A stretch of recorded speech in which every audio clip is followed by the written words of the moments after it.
ওর হারাবার কিছু নেই। আমার পাশে গদি ফেলে দিলেই ও চলে যাবে।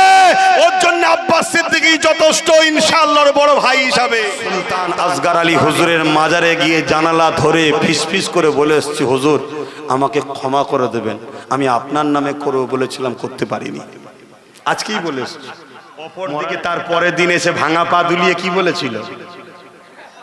ওটা নিয়ে তো কথা বলছেন না, যে আমার বড় শখ আমি একটা ভাঙরে হসপিটাল করব। তা তুমি করতে পারলে না কেন জিজ্ঞেস করেছেন কেউ? তুমি তো বাংলার ক্ষমতায় রয়েছো, 15 বছর ক্ষমতায়, টাকা তোমার হাতে, ফান্ড তোমার হাতে, রাজকোষ তোমার হাতে, পুলিশ তোমার হাতে, জমি তোমার হাতে, গুন্ডা তোমার হাতে, তো তুমি করলে না কেন? এই প্রশ্নটা একবার কেউ করেছেন?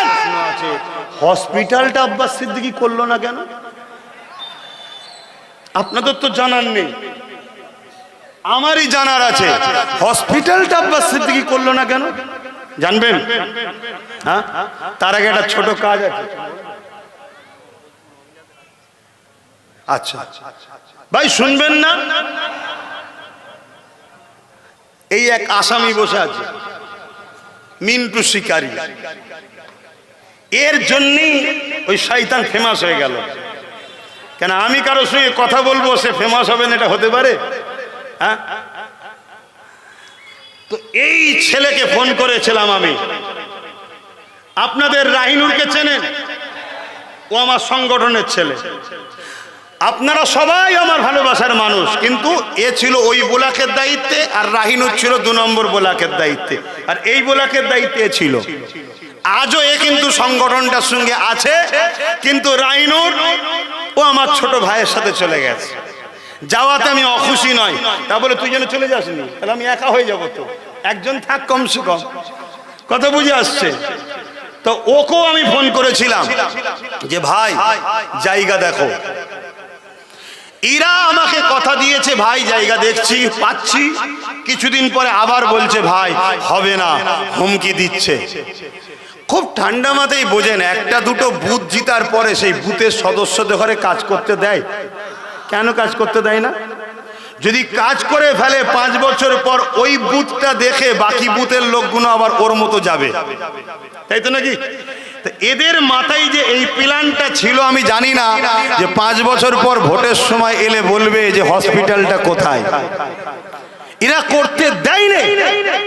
এরা এত বড় জালিম, এরা মানুষের সেবার উপর অত্যাচার করে। যার জায়গা দেখা হয় তাকেই হুমকি দিয়েছে, 1 নম্বর। দ্বিতীয় নম্বর কথা, আমি ভাই সুস্থ ঘরে বসেছিলাম না, পেরেশান ছিলাম।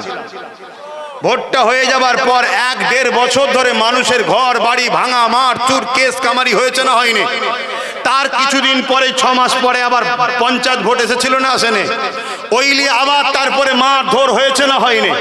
তারপরে নওশাদকে 24-এর কলকাতায় যাওয়াতে 42 দিন জেল খাটালো না, খাটালো নি? তারপরে আবার আসার পরে কি বলে এই বিভিন্ন আন্দোলন শুরু হলো, তারপরেই শুরু হয়ে গেল লোকসভা ভোট, সেই নিয়ে পেরেশান। তারপরে চলে আসুন এসআইআর, ওয়াকফ নিয়ে হচ্ছে। এই সবের পিছনে, কেসের পিছনে টাকা খরচ করতে হয়েছে না হয়নি? আরে আমি পয়সা দিই নওশাদের চলে, ও সামনেও জিজ্ঞেস করবেন, আমি দিই ও চলে। কথা বুঝছেন না, বোঝেন না? ও তো পাই মাসে, আমি ওকে ছোট করছি না, হাকিকাতটা। তাহলে আজকে সেই জায়গায় আমি এই কেস হাজার হাজার ছেলেকে মিথ্যা কেস দিয়েছে না, দেয়নি? তারপরে পঞ্চায়েত ভোটে কয়েকটা ছেলে ডেট হয়ে গেল, এই সব নিয়ে পেরেশান। এর মধ্যেই যখন পারি ফোন করি, যোগাযোগ করেছি, সামনে রয়েছে রাহিনুর, সামনে নেই, জিজ্ঞাসা করবেন। যদি ভাই আমি শাসকে নাই, আমি ভাবতে পারিনি ভাই, আমি খুব দুঃখিত, আমি ভাবতে পারিনি যে একটা জায়গায় জিতার পরও আবার নওশাদ কতদিন এলাকায় ঘর ভাড়া পর্যন্ত পাইনি। ঠিক বলছি তো নাকি? তাহলে বলুন এখানে আমার অন্যায়টা কি আছে, আমার ভুলটা কি আছে? একটু বলুন, হ্যাঁ কি না? খোলাখুলি কথা হচ্ছে তোরে বাবা। এরপরও আমি দুটো কথা বলবো, অদাটা আমি করেছিলাম না নওশাদ। তাহলে যদি ভুল করে থাকি, আমি আমার পাশ থেকে যদি সরে যেতে মন যায় সরে যাবেন। কথা শুনছেন? এর জন্য আমি দোষী যদি কেউ মনে করেন যে ইচ্ছা করে করেন তাহলে আমি দোষী, তাহলে আমার থেকে সরে যাবেন। কথা বুঝছেন? দ্বিতীয় নম্বর কথা, আমি ভেবে উঠতে পারিনি এ জালিমরা এত বড় জালিম। আমি ভেবে উঠতে পারিনি যে একটা মানুষ নিজে একটা জায়গা কিনবে, কিনে তার উপরে মানুষের সেবার জন্য করবে, জায়গাওয়ালাদেরকে এইভাবে পেশাদ দেওয়া হবে। আমি একটা শেষ কথা বলবো, আমি যে কথাগুলো বললাম হসপিটালকে নিয়ে, আমার কথা কি আপনাদের বিশ্বাস হলো না আমাকে মনে হচ্ছে মিথ্যা বলছি? নবিয়ানা মেম্বারে দাঁড়িয়ে কাবাকে এইদিকে, কাবার দিকে মুখ করে আসার আগে সুলতান আসগার আলী হুজুরের মাজারে গিয়ে জানালা ধরে ফিসফিস করে বলে এসছি, হুজুর আমাকে ক্ষমা করে দেবেন, আমি আপনার নামে করবো বলেছিলাম, করতে পারিনি। আজকেই বলে এসছি। মরা নাকি এই কথা বলছে না তো? মরা? তাহলে আমি বলেছি, শুনেছে না শোনেন? এটা আমার ইমান কথা হয়েছে। কথা শুনছেন না শোনেননি? সেই জায়গায় ভাই আবার বলছি, আমার বড় খারাপ লাগবে যদি আমার এই কথার জন্য আপনি আমার ভাইয়ের ওপরে কেউ দুঃখ করেন, আমার খারাপ লাগবে। কেন? আমি তার বড়, আর আমাদের পরিবারের শিক্ষা বড়র ওপরে চোখ চেয়ে কথা বলার অধিকার নেই। ও আমার সামনে মাথা হ্যাঁট করে কথা বলে, আমার পায়ে হাত দিয়ে সালাম করে, এটা আমার পারিবারিক শিক্ষা। কথা বুঝে আসছে না? না, ও যত বড়ই যেই হোক, আল্লাহ জানো কি হবে না হবে, কোনোদিন যদি আরো বড় জায়গায় আল্লাহকে পৌঁছে দেয়, আমি তো দোয়া করি আল্লাহ যেন সর্বধর্মের গরিবের মানুষের জন্য ওকে বাংলায় হুকুমতের ক্ষমতায় বসিয়ে দিক। বলুন আমিন। আরো জোরে বলুন আল্লাহুম্মা আমিন। কিন্তু আমার পরিবারের কালচার, আমার ইসলামের রীতিনীতি, বড়দেরকে সম্মান করতে হয়। তা বলেছি আমি, এবং ওপেন আপনার কাছে বলে গেলাম, নাকি ক্ষমা চাইতে হবে? কথা বলেন। কষ্ট নিলেন? অপর দিকে তার পরের দিন এসে ভাঙা পা দুলিয়ে কি বলেছিল? ওটা নিয়ে তো কথা বলছেন না, যে আমার বড় শখ, আমি একটা ভাঙরে হসপিটাল করব। তা তুমি করতে পারলে না কেন? জিজ্ঞেস করেছেন কেউ? তুমি তো বাংলার ক্ষমতায় রয়েছো, 15 বছর ক্ষমতায়, টাকা তোমার হাতে, ফান্ড তোমার হাতে, রাজকোষ তোমার হাতে, পুলিশ তোমার হাতে, জমি তোমার হাতে, গুন্ডা তোমার হাতে, তো তুমি করলে না কেন? এই প্রশ্নটা একবার কেউ করেছেন? আব্বাসের বেলায় প্রশ্ন তুলছো? আমায় যখন ঘেটেছো আমি আসবো, অন্য জায়গার জলসা কাটতে হয় কেটে দেবো, ভাঙরে আসবো, আমি সবাইকে বলবো, হসপিটালের ব্যাপারটা বলবো। আসা দরকার আছে না নাই? কেন তুমি আমায় টেনেছো? আর এই জায়গায় আমার জন্য আমার ভাইয়ের যদি ক্ষতি হয় কিছু, আমার ভাই আমার উপরে কষ্ট পাবে না? পাবে না? তাহলে এটা আমার দায়িত্ব পড়ে গেছে এই কথা মানুষকে বোঝানো, যে ভাই আমাকে করতে দেওয়া হয়নি। তার সাক্ষী একটা বসে রয়েছে, আর একটা 2 নম্বরের রাহিনুর। এদের দুজনকে বলেছি, আর এরা যদি কোনোদিন মুখ ফিরিয়ে নেয়, অত কাঁচা ঘাসে আমি পা দিয়ে চলি না, কাঁচা আলে। আমার ফোনে সব রেকর্ড হয়, এদের সব কথা আমার কাছে রেকর্ড আছে। আর শুনছেন তো নাকি? হ্যাঁ, আমি কাঁচা আলে পা দিয়ে লোক আমি নয়। কথা খারাপ লিখছেন নাকি? কেন? এটা দুনিয়া আব্বা, এটা দুনিয়া। সুযোগ পেলে ছেলে বাপকেও ছাড়ে না, বাপ ছেলেকেও ছাড়ে না। হচ্ছে না? হয় না? বলুন, এটা দুনিয়া। একটু বুঝে বুঝে পা ফেলতে হবে, না ফেঁসে যেতে হবে। তো যাই হোক, সামনে বলে ফেললাম। ভালোবাসিস তো? বলেছি, খারাপ নিলে নাকি? তো যাই হোক, তো ভাই আমার 10,000 মাদ্রাসা দেবে বলেছিল, রাজ্য সরকার দিয়েছে। ওয়াকাব রুকবে বলেছে, রুকেছে। বেঁচে থাকতে এসআর হতে দেবো না বলেছো, এসআর হয়েছে না হয়নি? উপরন্ত কি বলছে জানেন? 40,000 আমার বিধানসভা থেকে, কোথায় জানো, ভবানীপুর থেকে বাদ গেছে, তো আমার বয়ে গেছে। তার মানে কি? উনি তো জানে আমি হারবো করে লন্ডনে, আমার বয়ে গেছি। বলেছে না? বলেন। তাহলে বলুন, উনি তো কত কথা দিয়েছিলেন। উনি তো আমার ঘরের পাশে বরগেছিয়াতে একটা লোকসভা ভোটে এসে প্রচার করতে করতে কি বলেছে জানেন? ফুরফুরায় রেল চলছে। আপনারা রেলে করে যান তো? মানে সেই জায়গায় আমি না হয় একটা কথা বলেছি, আর আমার ইরাদাও ছিল।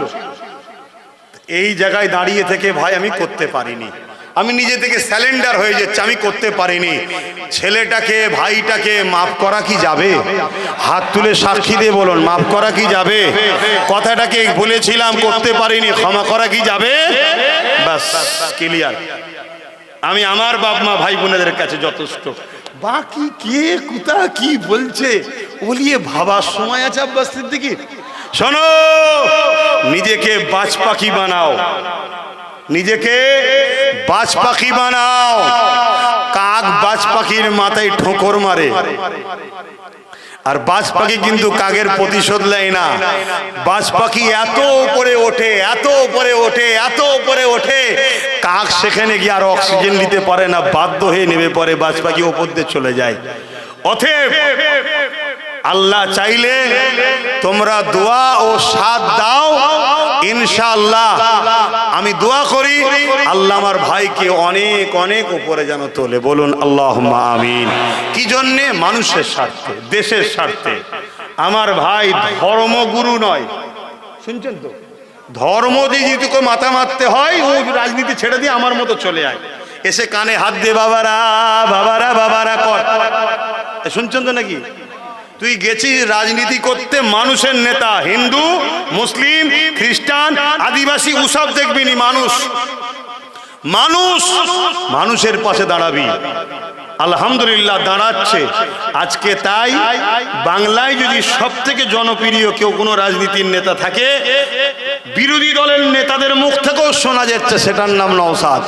টিএমসিও বলছে নওশাদ, বিজেপিও বলছে নওশাদ, কংগ্রেস বলছে নওশাদ, সিপিএম বলছে নওশাদ, সবাই বলছে নওশাদ। শুনছেন তো নাকি? কিন্তু বিজেপি বললে টেনশন লাগে নাকি? সেটিং আছে মনে হয়। সেটিং যদি থাকে ওর ঘরে ঢুকতে দেবো আমি? হ্যাঁ, তুমি কি ভাবছো আব্বাস সিদ্দিকীকে চেনো? ওকে ঘরে ঢুকতে দেবো? কথা শুনছেন না শোনেন নে? কিন্তু এখানে গিয়ে একদম গাল মেলে হাসাহাসি হচ্ছে, ওটা কি? হ্যাঁ, কিছুদিন আগে বলেছিল আইএসএফ কে না দিয়ে বিজেপিকে ভোট দাও, বলেছে না বলেনি? হ্যাঁ, এটা সেটিং নয়। অতএব যাক ভাই, অত বেশি আর বলছি না। আমাকে জিজ্ঞেস করেছিলেন হসপিটালের ব্যাপারে, আপনারা জিজ্ঞেস করেননি, আমি নিজে থেকে প্রশ্ন করেছি, নিজে থেকে উত্তর দিয়েছি, এবং শত শেষ আমি ওয়াদা করেছি আমি করতে পারিনি, আমাকে ক্ষমা করা যাবে তো? কিন্তু আমার জন্য আমার ভাইয়ের ওপরে কোনো রাগ নেই তো? হাত তুলে বলুন, আমার ভাইয়ের সাথে আছেন তো? হাত লম্বা করে তুলুন, আছেন তো? আছেন তো? 1 কোটি করে যদি দেওয়া হয়, নেবেন না? নেবেন না? 300 কোটি টার্গেট করেছে। কত কোটি? আল্লাহ কি না পারে, যত ঝেড়েছিলিস 12 করে নিচ্ছে, আল্লাহ বার করে নিচ্ছে। তো যাক, সব জিনিস টাকা দিয়ে কিনা গেলেও ঈমান ও ভালোবাসাকে কিনা যায় না। আর কথা নয়, কষ্ট দিলাম, যা কিছু বললাম বেজার হলেন, আসেন। ধন্যবাদ জানাই, ধন্যবাদ জানাই এই এলাকার মানুষকে যারা শান্তিপ্রিয়ভাবে জলসাটা করলেন, এবং যারা দায়িত্বে আছে তাদেরকেও ধন্যবাদ জানাই। আসেন একটু ছোট করে দোয়া। আল্লাহুম্মা আমিন, আল্লাহুম্মা আমিন। আয় আল্লাহ, এই মাহফিলকে আপনি কবুল করুন, আমাদের হাতকে কবুল করুন, আমাদের জীবনের গুনাহ খাতা মাফ করে দিন, আমাদের প্রত্যেকের পীর ও মুর্শিদ হুজুরের নেক দোয়া নেক ফায়েজ নসিব করুন। আয় আল্লাহ, সুলতান আসগর আলী হুজুরের নেক ফায়েজ নেক দোয়া নসিব করুন। আল্লাহ, ভাঙরবাসীর উপরে দয়া করেন। সারা বাংলার মানুষ ভাঙরের মানুষের জন্য দোয়া করছে, আল্লাহ ভাঙরের মানুষের উপর রহমত দিন। আল্লাহ, আল্লাহ দয়াময়, দয়া করে মেহেরবানি করে ভাঙরের মানুষের ঈমানকে আপনি মজবুত করে দিন, ভাঙরের মানুষকে জুলুমের বিরুদ্ধে লড়াই করার ক্ষমতা দিন। আল্লাহ, আমার দেশকে সার্বভৌমত্ব নিরাপদে রাখেন। আমার দেশের সেনাবাহিনী, পুলিশ বাহিনী, বিএসএফ বাহিনী, তাদেরকেও নিরাপদে সুস্থ ভালো রাখেন। আল্লাহ, আমার দেশের হিন্দু, দলিত, আদিবাসী, সাঁওতাল, বাগদি, খ্রিস্টান, মতুয়া, তাদেরকেও ভালো রাখেন। মানবপ্রেমী মানুষের মধ্যে মিল মহব্বত দিন। আল্লাহ, এই এলাকায় শান্তি দিন, এই এলাকায় রহমত দিন। এখনো যেসব ভাইরা কোরআনের দুশ্মনদের দলে আছে, দিনের ওয়াকাবের দুশ্মনদের দলে আছে, তাদেরকে পরিবর্তন হওয়ার তৌফিক দিন। আল্লাহ, যদি পরিবর্তন কপালে না থাকে, আল্লাহ আমার ভাইয়ের রাস্তার কাঁটাগুলো পরিষ্কার করে দিন। আল্লাহ, আয় আল্লাহ, আমার ভাইয়ের রাস্তার কাঁটাগুলো পরিষ্কার করে দিন। আল্লাহ, আয় আল্লাহ, আপনার দিনের পক্ষে লড়াই করলাম, দিনের দুশ্মনদের বিরুদ্ধে বললাম। আল্লাহ, আপনি আমার আলোচনা বলাকে কবুল করে নিন। আল্লাহ, আয় আল্লাহ, দয়াময়, দয়া করে মেহেরবানি করে আমাদের প্রত্যেকের রুজিতে কারবার, ব্যবসা বাণিজ্য আপনি বরকত দিন। আল্লাহ, আয় আল্লাহ, তামাম বিশ্বর বুকে শান্তি দিন, প্রেম ভালোবাসা ঐক্য ভ্রাতৃত্ব দিন, খাস করে আমার দেশের সার্বভৌমত্ব নিরাপদে রাখেন, আমার দেশের বেকারত্ব দূর করেন, আমার দেশে শান্তি দেন, আমার রাজ্যে শান্তি দেন। হাবিবের হস্তে দোয়াকে আপনার কুদরতি কদমে রাখলাম।